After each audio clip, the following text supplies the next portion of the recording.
Hi everyone, welcome to the final Wednesday of National Poetry Month, which means, regrettably, the end of Rilke Month.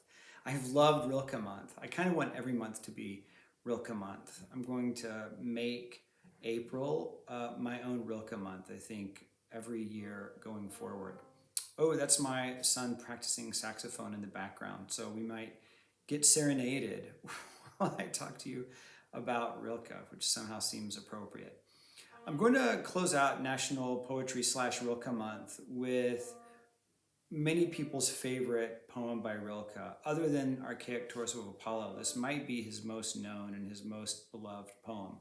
Like that poem, also a sonnet, is the final poem from his sonnet cycle, Sonnets to Orpheus. This is from the second part, Zweiter Teil auf Deutsch. It's poem number 29. And any translation is good. I'm going to read the Stephen Mitchell translation. There are so many out there. I was actually combing through various translations, trying to decide which one to read. And all of them capture Rilke's genius, which is a testament to the poems and to Rilke. If you don't know much about the Sonnet to Orpheus cycle, I highly recommend you take a look at these poems. He began them on February 2nd, 1922, and he sort of disappeared into himself and emerged roughly 3 weeks later, almost completely done with the cycle, very little revision necessary. He just entered this sort of madness that has to be the greatest period of sonnet writing in the history of sonnets. It's really rather remarkable. He was inspired a little bit by seeing a postcard of Orpheus sitting beneath the tree playing his lyre to some enraptured animals.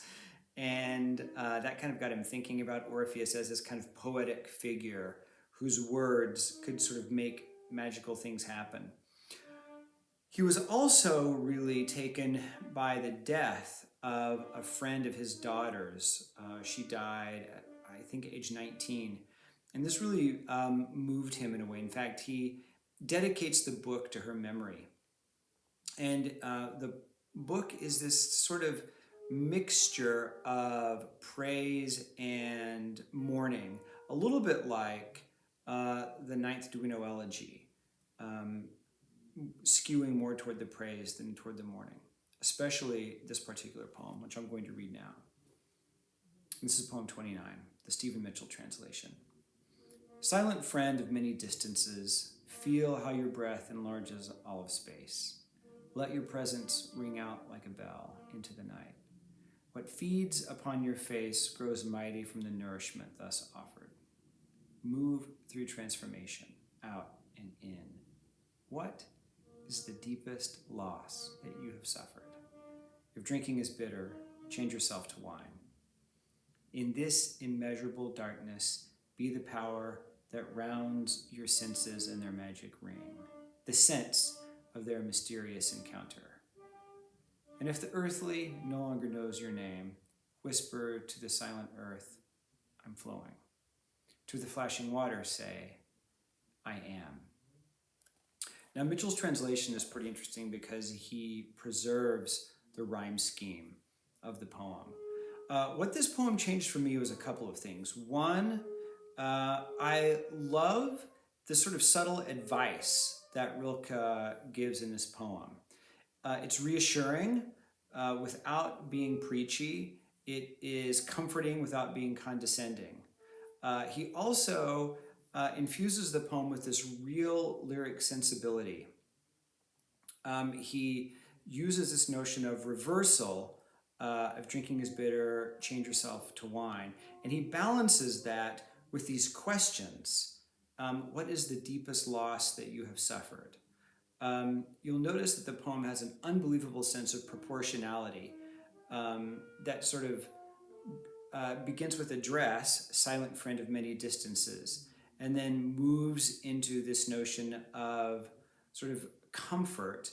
Then it shifts to this series of question, and then sort of kind of moves to this point of reflection and query before ending on three of the most reassuring, gorgeous, famous lines in all of poetry. That final tercet that seems to be this reminder that we are here on the earth and that our life might be flowing like the river of time and the rivers in general moving forward. And we might feel in this moment, especially now during this pandemic, that the earthly has forgotten us. Irdische in German, he translated it just right, earthly. And if the earthly sort of forgets your name or forgets who you are, you've got to remind the earth that you're here. And I think that's one of the great things this poem does in poetry in general. It sort of reminds us of our place on earth. This poem changed for me at a time when I was looking for poetry to be edgy and interrogative and perhaps even pessimistic. I found in this poem the ability of a poem to be reassuring and comforting, almost like a prayer. And I have found that I've turned to this poem often during the pandemic, and I suspect that I'll be turning to it for the rest of my life.